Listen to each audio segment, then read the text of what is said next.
Welcome to another episode of Leaders Talk. My guest today is Tatiana Kotova, the founder of I Will in Ukraine.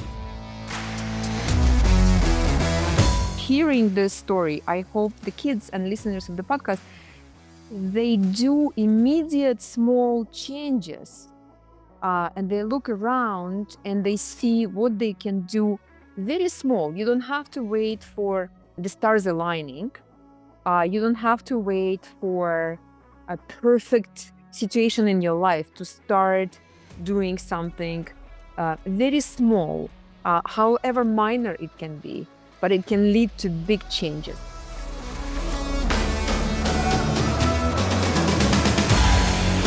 Leaders Talk, the interview podcast portraying leaders who are committed to better leadership, better organizations, and a better world. Hosted by managing partner of Leadership Choices and co-founder of the Cosmic Foundation, Karsten.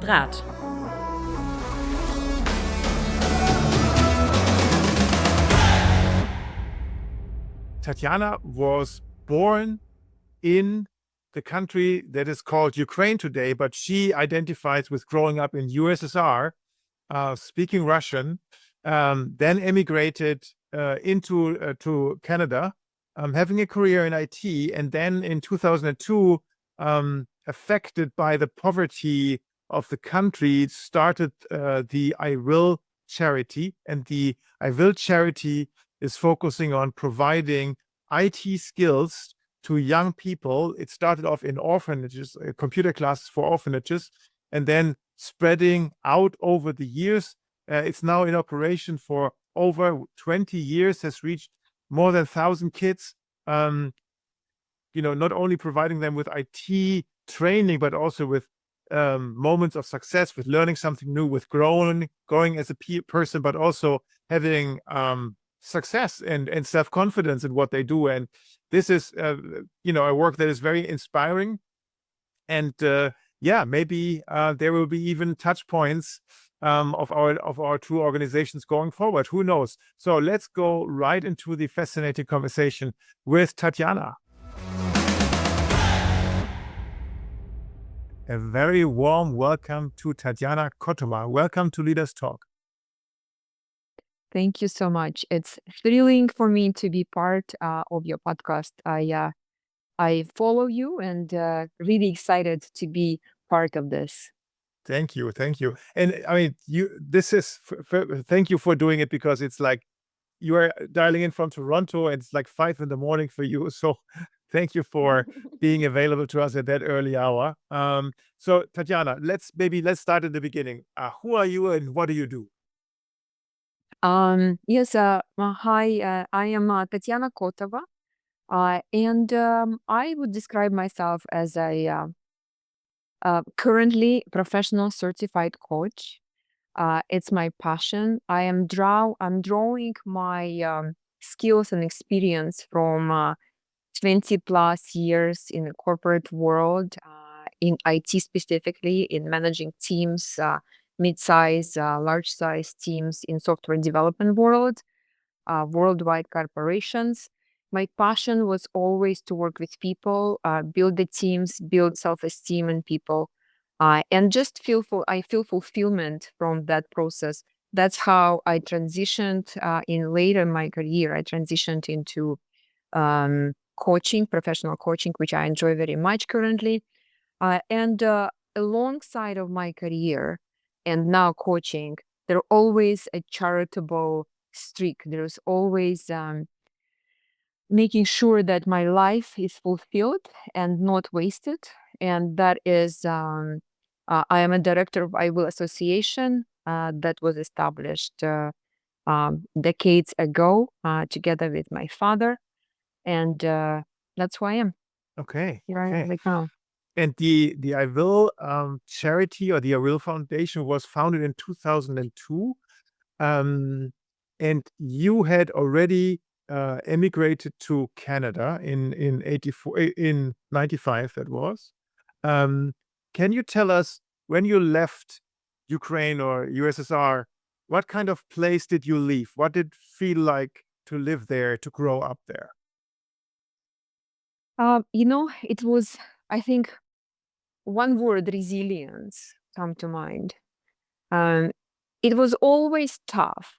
And being in USSR, growing up in USSR, you just every day you try to meet the ends, and you are creative in how you do that. But the values instilled in you are the values of friendship, of camaraderie, of helping people, of being humility is always there, but through resilience and adversity, I would say. So I never wanted to stay in USSR. Like I was driven to like escape. And when I left, it was a hard times when I left. It was just after Perestroika, and it was the toughest. Like when you talk to people now who live through that in Ukraine, it was one of the toughest periods in people's lives. So I was lucky and fortunate that I came to Canada. So I left that life behind, came to Canada, and realized that life here is so comfortable. And it was, to be honest, it was a bit boring because after I found my job, I decided on my career path. I had a good job. I have a very good net of friends. And that was like, it was too comfortable and it was too boring. It was like, what to do with my life? It was not fulfilling. And on one of my, obviously, I was visiting Ukraine frequently because the family is there.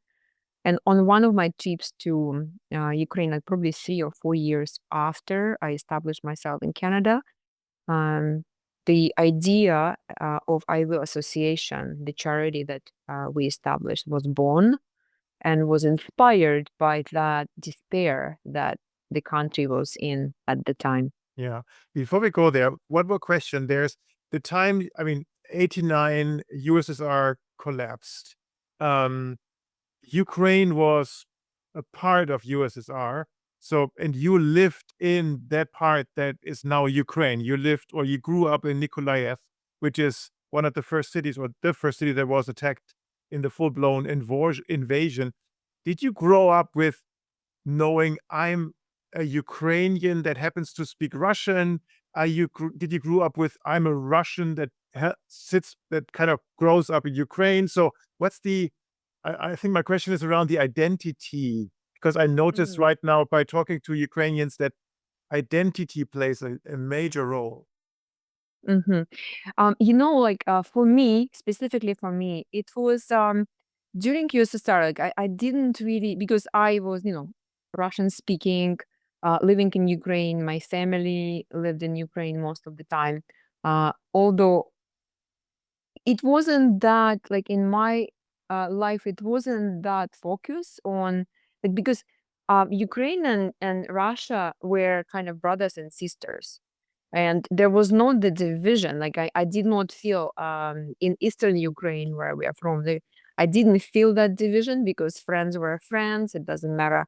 And influence of USSR was very prominent because everybody spoke Russian. There was maybe like villages, like small towns, they were speaking Ukrainian. So it was until later then Ukrainian language was introduced, and that identity, like history, the way the history was taught to, we did not know, like in my experience, we did not know the difference in between. It was like one nation in our mind, back then. So, but then later on, of course, it started to come to light, the way the history was taught, the way the books were written, right? Like then you're in shock of indoctrination that was happening at the time. Okay, so that indoctrination really happened over many, many decades, over generations, actually, right? Oh, yeah, yeah. Mhm. Until probably up until the Soviet Union collapsed, then all this different views started coming on, which were shocking, for people that were portrayed as our leaders and idols, like the leaders were idealized. But then the news that the facts that we were then receiving after the iron wall collapsed, right? Like it was shocking to us because how much lie the government was really introducing in our lives. So, and on a this is on a political level, but on a ground level for people, uh, like I was, the values of friendship, the values of humility, connection, helping each other in tough times, living through adversity, because there was always lack of something, and in USSR, growing up in USSR. And it's up until I was in the Western world also. Probably that realization happened much faster, which in the beginning I was even resisting too. All those facts, really, could it be true? And then when I was with my friends here in Canada, they would tell me that's how it was, and I'm like, I did not know that's how it was. So yeah, it was a lot of realization and lifting all this, indoctrination that was fed to us when we were growing up.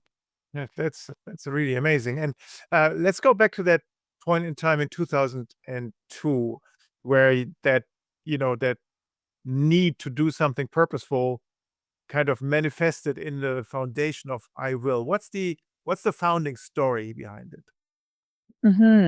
Yeah, I am. This story is still like I'm reliving it every time I am talking about it. Um, it was like 3 years or 4 years after my immigration to Canada, which I'm very thankful to this country for providing me this opportunity in life. Um, like I was saying, the life was became too comfortable here, and but then of course it was just where I found myself, and also I saw um, the helping hand of Canada, how people's mentality in Canada was different from people's mentality back in USSR when I was there, because their people were just focused on immediate need for themselves because there was, adversity and lack of good living conditions. So, but here in Canada, it was established and people were so generous. So that kind of was one factor that, oh my gosh, we can help. And I don't need to be the only one helping. There's so many people that want to help. And then I went on one of my frequent visits to Ukraine. Um, and that was just after perestroika on the street, beautiful street of Mykolaiv. I saw this woman we call babushka, the elderly lady in the headscarf. Um, you can see that this is like not a beggar, but she was forced by circumstances to be on the street. And of course, I helped her. I gave her money a little bit, but that appreciation, it shook me. The tears in her eyes, right? Because the system that collapsed put people like her who worked all her life on the street to beg for bread, to buy a loaf of bread. So that was so impactful to me. I still like remember that feeling. And that was, a small change that can inspire you. So I was like, okay, we must do something. So I came home to my mom and dad. We sat in the kitchen table and I told them this experience, and we said, let's help elderly. We started to brainstorm how, and then we realized that, like, wait a minute, who else have a need right now? And we just realized that there is a youth and children that are in desperate need for help, and they have the future before them, and it's the future of Ukraine, future of the country. So that's why we shifted focus to helping children in need, underprivileged children, and then we started with orphanages. Like, okay, where is the first point of immediate help that we can alleviate and help children? And it was orphanages. So that's kind of the story behind it. This lady on the street inspired me, and the position that I was able to fundraise and help. And also, another very important point here was that I was kind of started thinking that I don't have fulfillment with just having my career and having my friends and having a comfortable life in Canada. I needed to have that everyday reason to wake up beyond the career. And that was, to me, the direct impact was very important. Not like I donated to other charities, and I respect large charities that do amazing work in the world. But it wasn't enough. Like, I wanted to find that the money or the effort or the time that I give would go directly where I know it will go, and it would not be diluted. So that's why, upon coming to, after this conversation in the kitchen table with my parents in Ukraine, I came to Canada, and I was searching, okay, how can we help? And I realized that I need to register my own charity to provide that immediate impact, direct impact, and also inspire other, like my friends and family, and the network that grew over time, to say, this is the whatever you give, we know people we give to, we know people we help. So that was very important, that directness. In That's how the inspiration story behind the charity. Great. And Tatiana, again, we also try to understand the circumstances. So when I grew up, perestroika meant something good. The way it was perceived, I think, in the USSR was that everything collapsed, including the social net, including the safety, including jobs and any sort of income stream. So it was an impoverishment of the society that was dominating this. Is that fair to say? Oh yeah, it was a good thing to, but the regime that was before, uh, the infrastructure, the mentality, the society, the social programs, they were not in place. It was just crushed. What existed for decades. But the new thing, to build the new thing, it needs a lot of thought and effort. So that's what it was difficult, because it just like, it was so loose and messy, that people could not, there was no jobs, there was no social assistance, there was no infrastructure. It was very difficult for people. And at that time, it was unruly, basically. Unruly time where people struggled to make money, and it took time to really, and of course, the government and international community, was helping, but that was a very difficult time. Like, for example, my grandmother, who was working all her life, she just sold her house just before the collapse of Soviet Union, and she could have, lived a comfortable life. Government provided pension, not a lot, but still. And then she just sold it before perestroika started. And then after, I remember it was just a matter of a month or two, where the money deflated so much that we were even calculating, she could only buy 4 loaves of bread for the money that she saved and sold her house. So it was just bad timing. And imagine how many people find themselves in this situation. And that's, now that I'm thinking, that was the grandmother, the babushka on the street, that it resonated so deeply. Her story, I knew her story because my grandmother was in this, situation. Okay, and wow, and maybe also let's talk about orphanages. I mean, obviously we know what an orphanage is, but why were there orphanages? What was the societal need for them? Mhm. Yeah. Ah, there were so many, and I did not even. I knew that they existed, right? The orphanage was kind of like a dormitory for kids, either without parents or with parents with bad influence. Alcoholism was a big problem, and some parents were just did not have means to support the kids. not well educated potentially, and some kids with special needs as well, to the degree the parents would just send it to the orphanages. And orphanage was like USSR institution established, and mentally it wasn't very good for kids because kids did not have enough attention. The orphanage in Mykolaiv, where I Will Association started their work, 325 children. There is a staff for them. I mean, the idea was good because, you bring kids there together. There is some social workers, there is some psychologists, but it's not enough. Like, there is not enough to give the kid the love and support and, to bring adult into life, that have self-esteem. So there was different reasons why orphanages existed, but it was very well spread in the Soviet Union. Like, it was basically one of the very common ways to send kids, or and there was also parents who deprived of parental rights. They were sent, or kids that lost their parents for whatever reason. So there was, I guess it's how in USSR, they dealt with the kids. But again, like they were not receiving the love and support that they needed.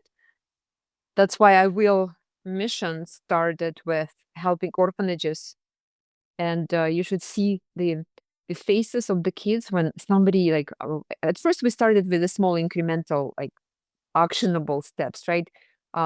Sending them even a little t-shirt, or sending them candies. Like, one of my friends loved Smarties, and they never seen Smarties in Ukraine.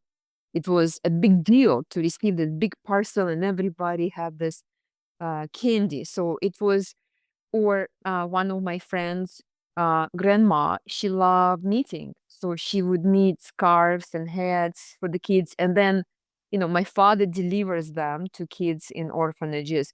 And we sent pictures to this grandmother from Canada who made it by hand. So it was like such a small,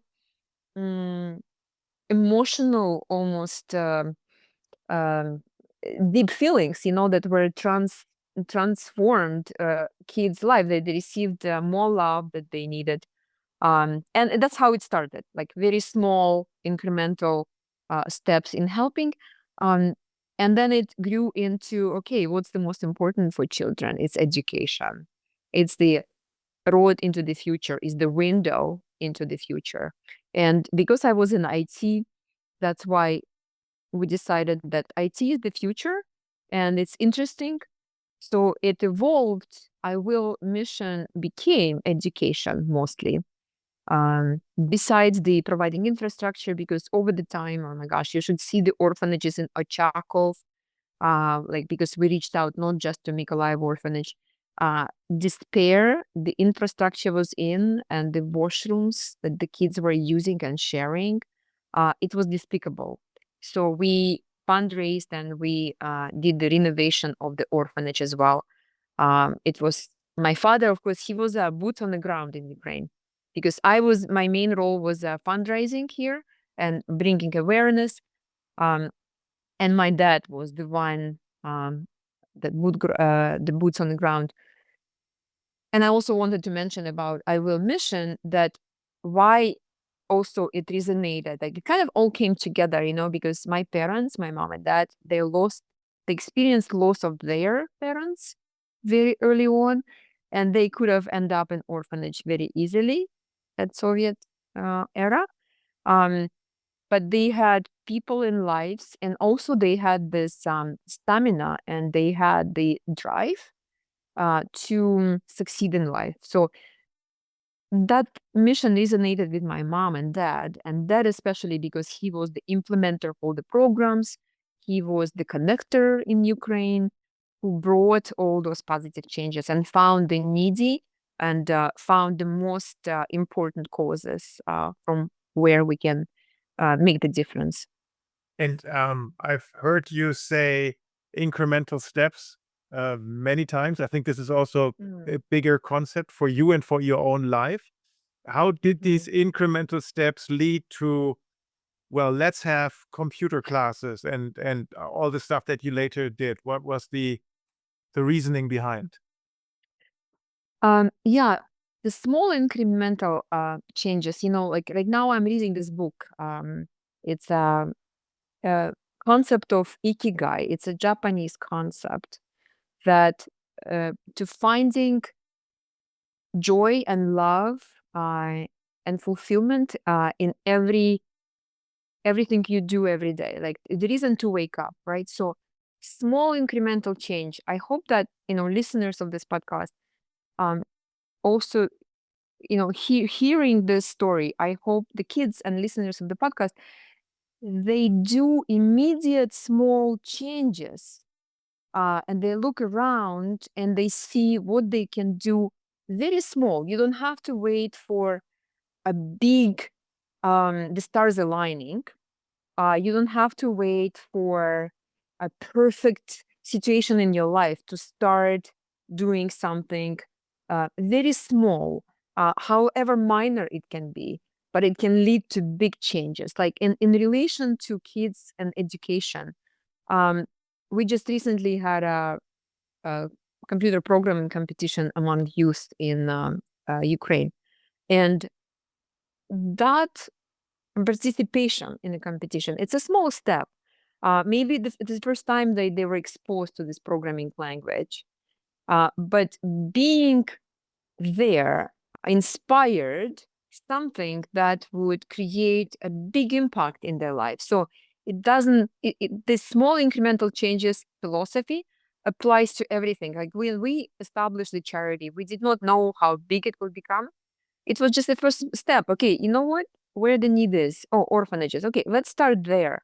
So over time it grows. And I'm so happy that now, 22 years later, I'm not thinking, oh, when I retire, then I will start the charity. Oh, when something happens, then I will have free time to do this charitable work. It doesn't have to be. So it kind of applies on many layers of life to be better every day, in small incremental changes.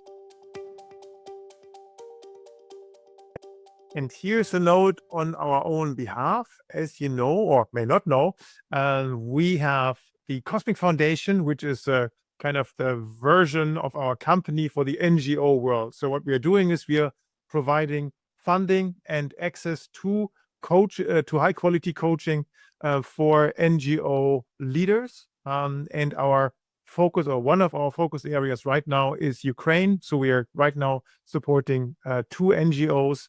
The one is the Future for Ukraine Foundation, and the other one is Chat Ukraine. Both focus on supporting people in coping with the effects of the war, be it on the physical side, because they lost arms and legs in bombardment, be it on the psychological side, be it on the social side. So this is where these NGOs work, and we provide help by coaching their leaders, because normally they wouldn't use the money for that. The donations all go to their cause. So this is why we focus on helping the helpers, using the skills that we have, being trained, experienced, and certified coaches. So if this is something that is meaningful to you, we are looking for all sorts of donations. Every euro counts. The organization is Cosmic Foundation, and you will find the link in the show notes, cosmicfoundation.org. This is where you can find us. So thanks for that. And now back to the talk with Tatiana Kotova.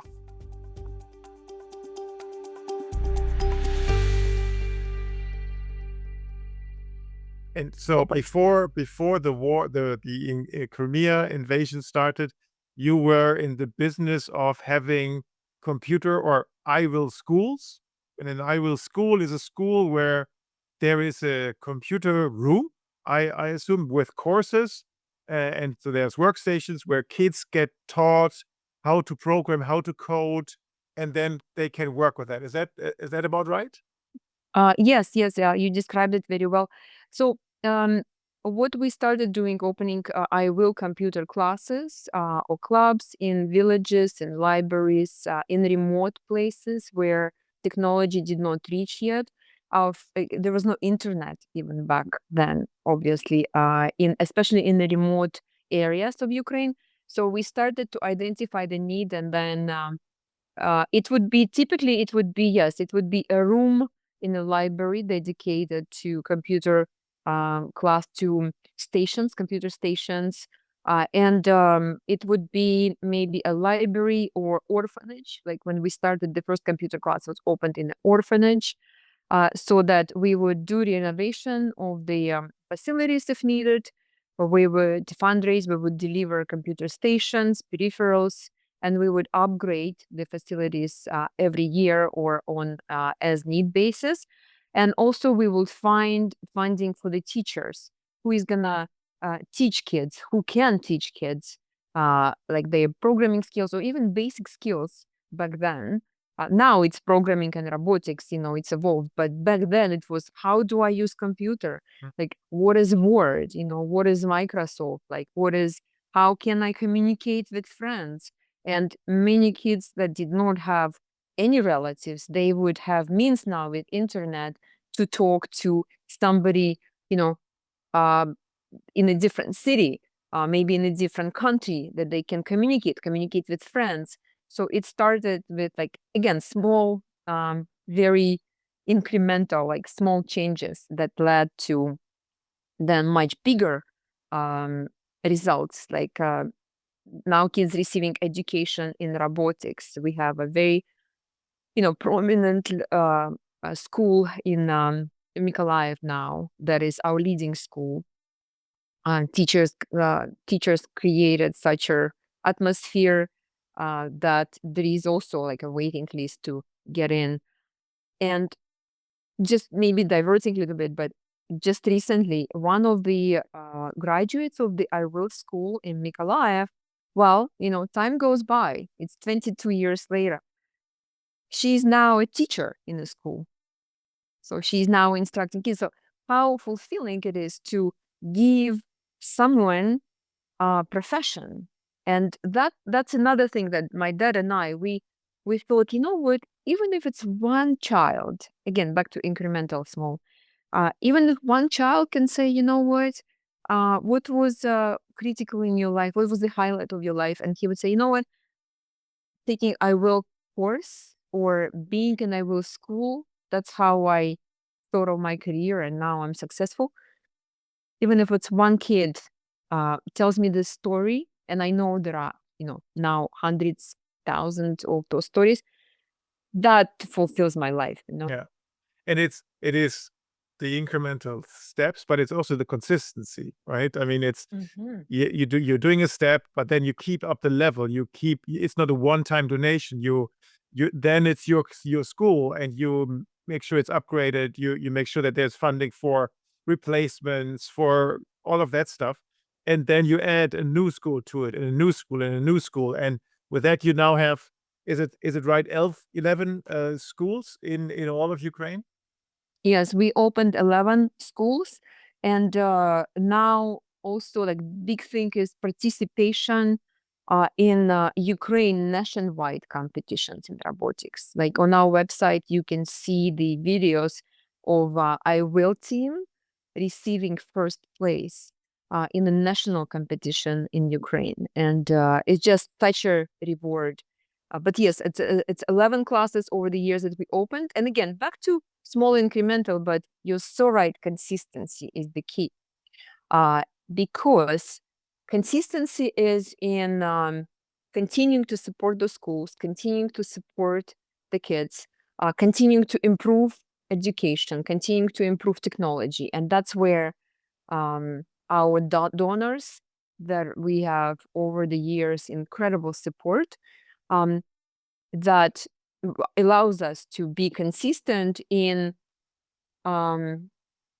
keeping and improving our impact on kids and lasting impact. And back to small as well, because the charity is small. Again, it's evolved. I did not want it to become a big corporation because you could, if that's what drives you. But for me, it was important that it's small and it's a family-like. It's a very close to heart and very intimate charity. So again, small, incremental, and then 22 years forward, you have this result, like lasting, big dreams achieved. Okay. Okay. So really touching people's life, and then over the years also see how they grow and flourish and turn into happy people that have achieved something in life and have self-confidence, but coming from a maybe like a dark place of an orphanage. I think that's a beautiful story. But there's even more to it. So 2014, Crimea was invaded or occupied or whatever the political correct term is. Um, what what did that do for you? Was that something that you were concerned about? Was it not so much? Was it hindering your work? Very concerned. If I was in Canada, at the time that happened, it was, yeah, it was a very unsettling and disturbing time. Like being here and worrying about my family. Like I was planning, I was already working on it. Okay, what will I have to do to save, like what to save my family, to help? It was very disturbing. And since then, just visiting Ukraine again, I was frequently in Ukraine. It became different. Like the tension in Ukraine and the vibe was different since then, because obviously um, it was a lot of question marks first, right? It was unexpected, so it was very unsettling time. And visiting Ukraine, also you would notice the differences, but then the shift started to happen, right, in people's mentality. When you asked me in the beginning of the interview, that that shift started to happen, like the realization. Um, Another thing that I remember, my father would always say that um, you know, optimism is one of the, like you said, how did you handle that situation? Like there is always adversity in the just Ukrainian soul is always, there's always something to live through, to conquer, to overcome. It's just always like that historically, right? Like USSR, and then events unfolding. It's always hard, and you have to find optimism and positivity in life, because life goes on still. And even now in Ukraine, I know friends and people, they live with the circumstances, and they still optimistic, and I mean they still want to not to miss opportunity to have life lived, well lived. So, and that's how it was. It was optimism installed by my parents, I think, in me, that helped me to kind of cope with that. Especially being remote is very difficult when you are not there. So yeah, it was hard times. And so Nikolaev, was it also occupied? Is that on Crimea? Sorry, I don't know that. No, Mykolaiv was not occupied. It was just, beginning of invasion. It was just disturbing. But no, Mykolaiv was remained. It's independent city, and it was continuing. Like we continued our mission. It did not change our mission. It did not change the intensity. It did not influence a lot of what we did at that time. And then a couple of years later, two things happened. One was that your father got ill, and that the full-blown invasion happened soon thereafter. Maybe you can walk us through what happened for you there. Yeah. Yeah, and again, thanks to my dad, whose picture I have here, the resilience, humility, modesty, optimism, and even romanticism, being romantic. And I will tell you the story. So what happened? 2022, 2021, my dad was diagnosed with, unfortunately, like 4-stage cancer, and I went to Ukraine to be there with him. Now, 2022, February, we just celebrated my mom's birthday. Of course, all friends are saying, "What are you doing there?" The war is about to start. Nobody believes that. Um, you know, We are Canadians, I was there with my partner. And then on the morning of 24th of February, I woke up at 4 a.m. To the sound, to this like cutting, eerie sound of rockets flying above our apartment building. And I was in disbelief. Of course, I was hoping it's not the war, it's not the bombing, it's not it's not, it cannot be. And then just like this shaking for 4 hours before the sunrise started, and checking all the media thinking, what is that sound? So anyway, that was the beginning of the war. And now I have, my parents are 80 plus. My dad is ill with cancer. What do? We were hoping maybe it will not last for a long time, maybe just a scare tactic or whatever, like everybody was hoping.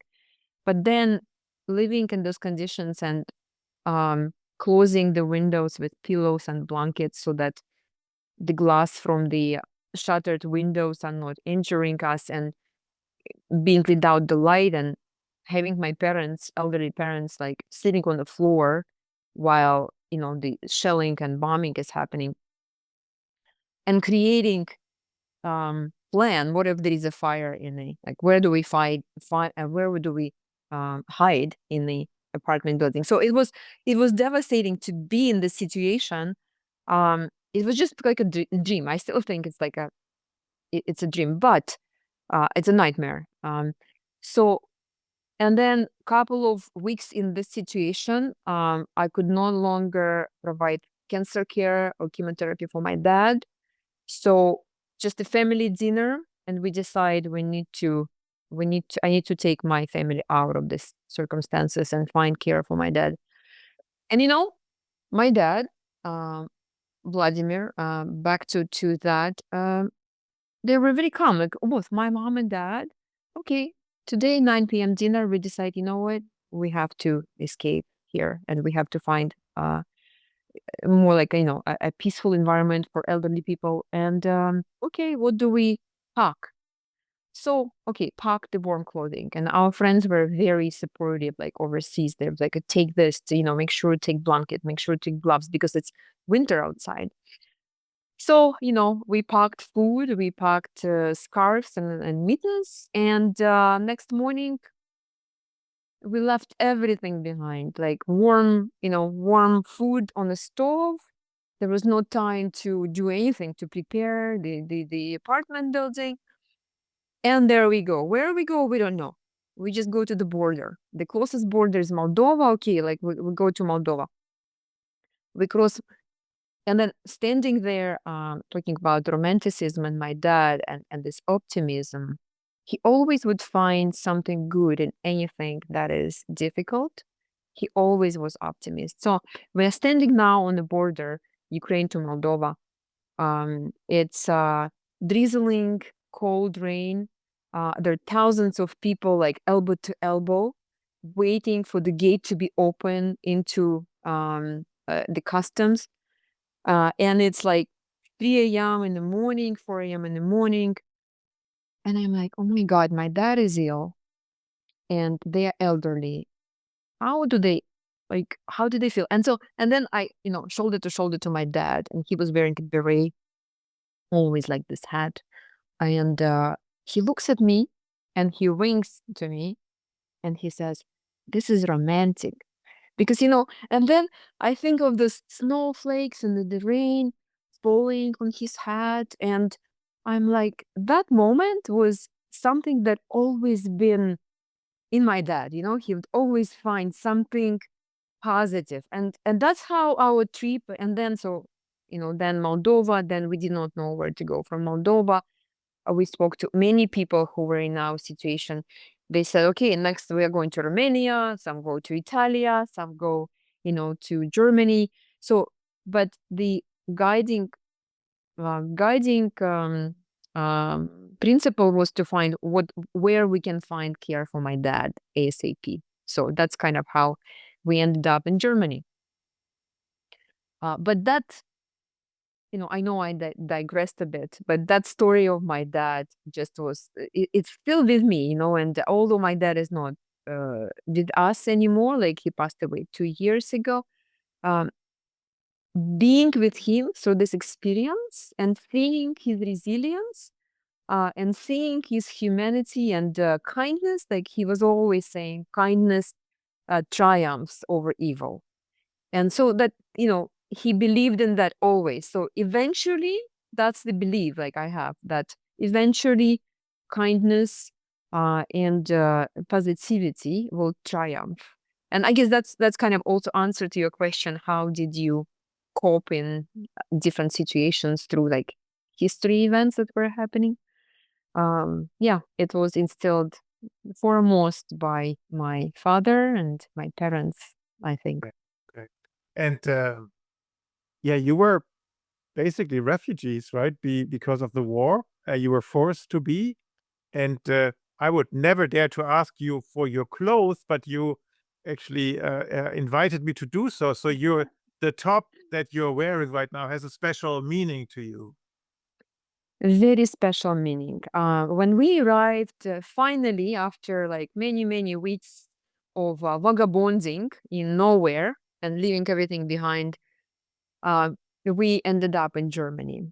And Germany we met incredible people. How we found our first place where we could find shelter, it was a German choir that learned about our need, uh, and they gave us shelter. And then people started to bring us clothing because we left without anything. So this top was also one of the donations back in 2022 in Germany, and it's so dear to me because this top signifies the time through like being, again, going through kind of immigration or refugee. Um, it also signifies the camaraderie and connection that people had, and the compassion that people had with us, and the help that they provided. And it also was inspiration. It's like a superpower. It gives me superpower. Like I think there is nothing I cannot do. So I started because I was still working in the corporate world when the war happened, but then I could no longer continue. I had to lose my work, and I needed to continue my impact. I needed to be with people. I needed to um, provide help that I knew. So I started my coaching career, and I started my education and certification in coaching, and all the calls in a small room on the floor that I had my computer, like all the calls I would be in this top as well. So, and my dad was such a big supporter of my change of career at the time too. So yeah, it's very special It's to me. amazing. And because of the treatment, your father had one good year or one additional year to live before he passed, which I guess was still very, very sad and devastating. And normally it would have been the end of I Will, right? Because he was boots on the ground. There was a war, so everybody would understand if that was the end of it. But what happened then? Mm. Yeah, it was very sad, of course, to lose my dad. But again, I'm thinking, in his wink and saying this is romantic, right? It's now a guiding principle of mine. Um, we had amazing year with family together, with making food together, sharing food together. Amazing year, and Germany. He was so thankful to Germany for all the support and medical care that the country provided and the people. So he would start learning German. My mom and him like learning German language. They're 82 plus. Nothing stops them. And they what sometimes think that I lived through this.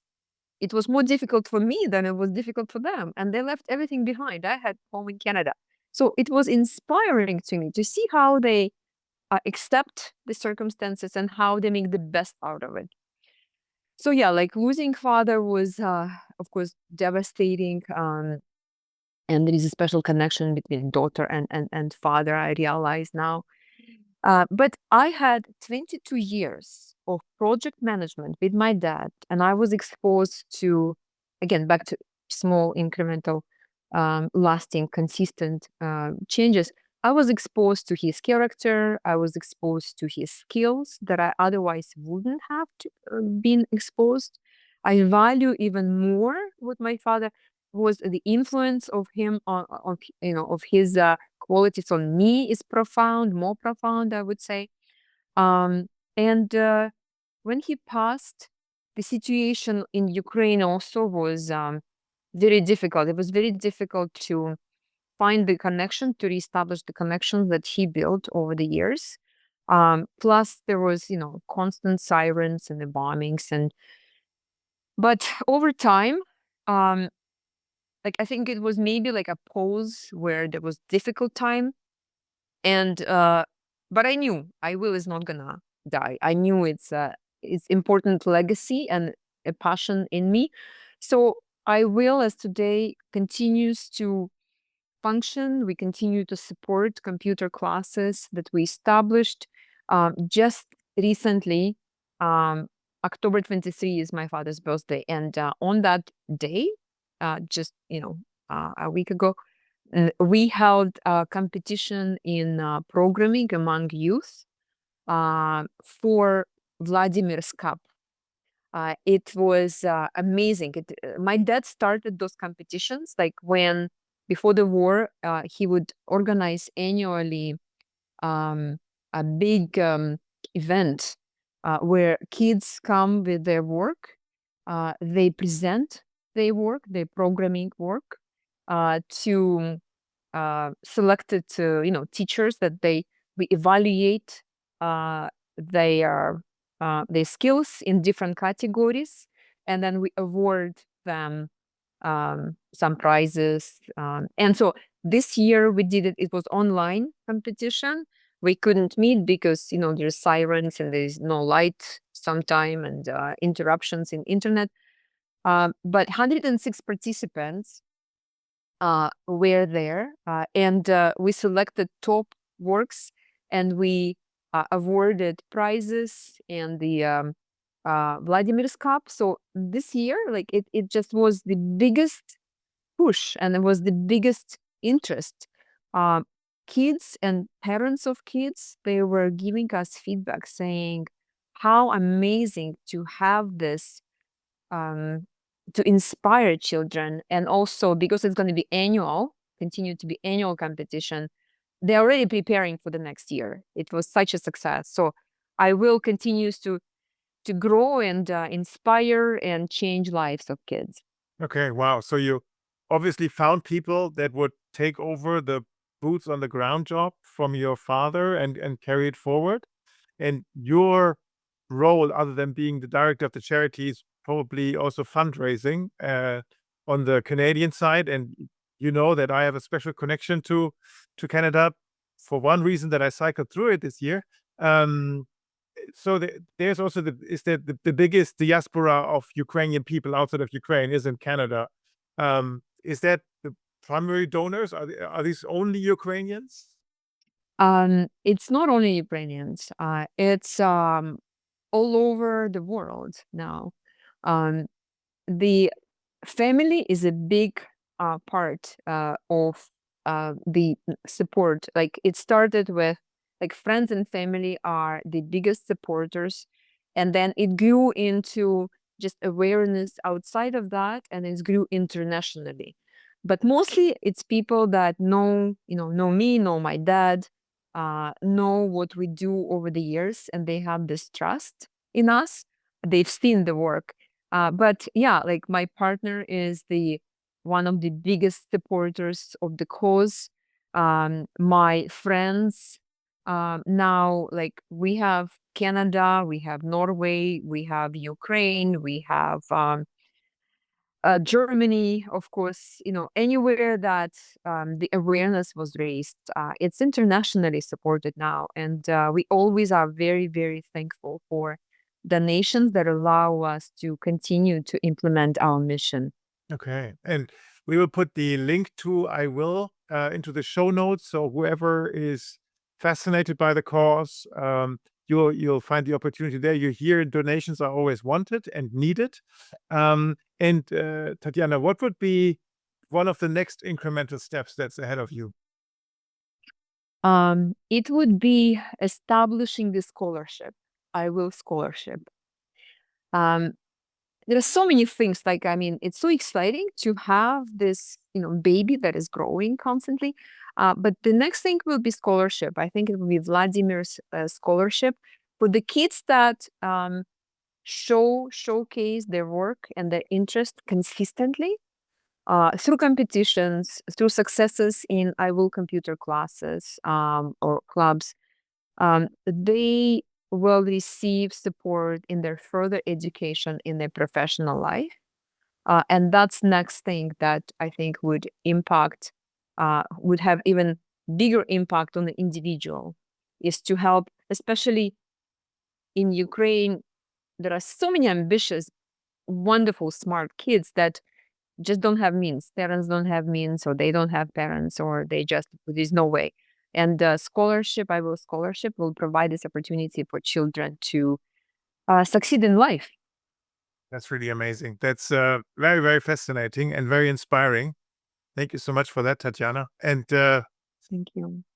what is it that you do I mean, we are recording this before the US elections, in between the time where there's constant attacks, there's constant sirens every night, there's power outages in Ukraine. So there's many things to be concerned about, especially for people like you who have loved ones still there and friends and people you care for.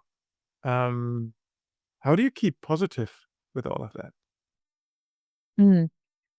Yeah, I know. It's such a turbulent times. And sometimes it's not sometimes, it's always.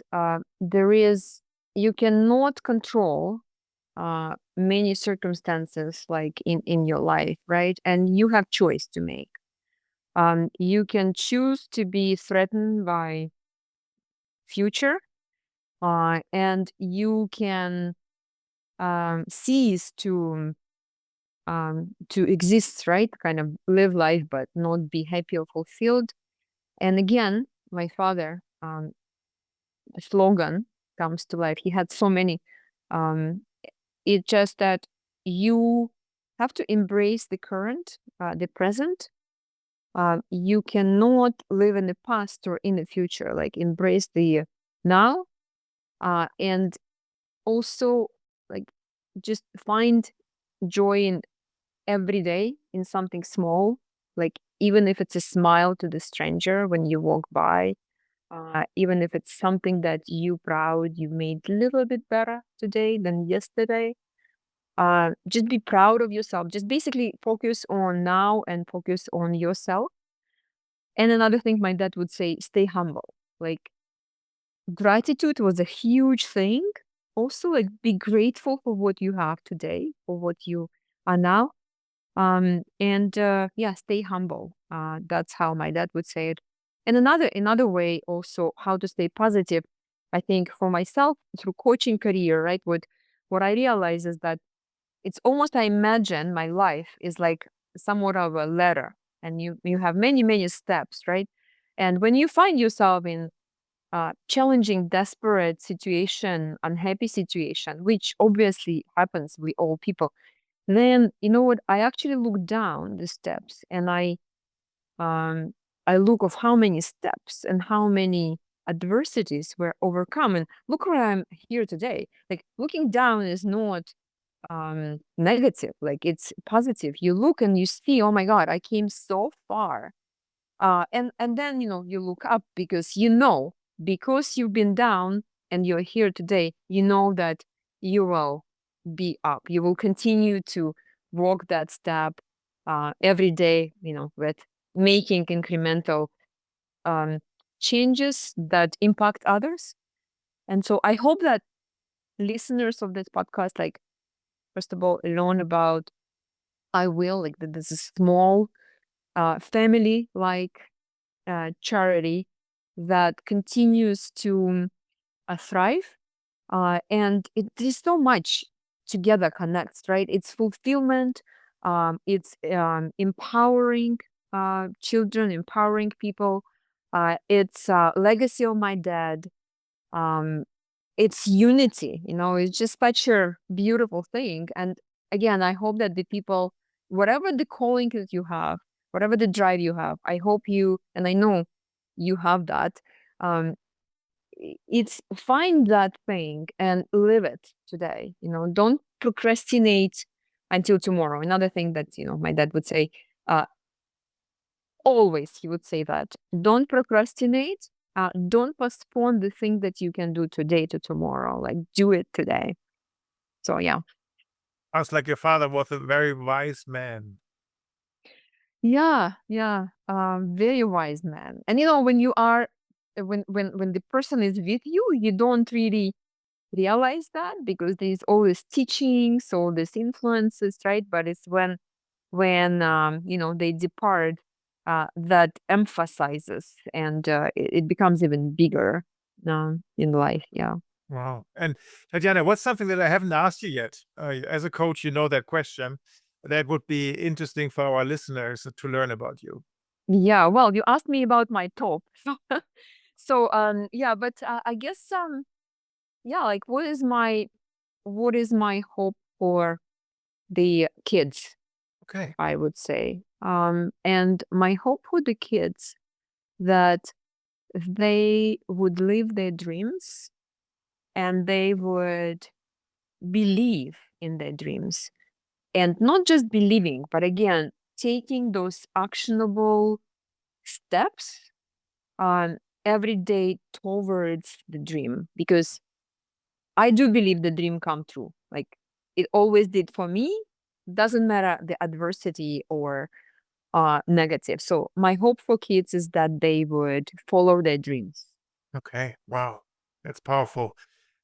Tatiana, thank you so much for this very personal story and also the work that you do, and also how you shared with us the perspective on how it was to grow up in USSR and in Ukraine. And I have a strong feeling that we will stay in touch. So I would say all the best to you, and until next time. Thank you so much. It was a pleasure. Thank you. Tatiana, all the best. All the best. Bye-bye. Bye. This was Tatiana Kotova. So what are your thoughts? What are your reflections? Looking forward to a message from you with some feedback or some other ideas, what resonated with you.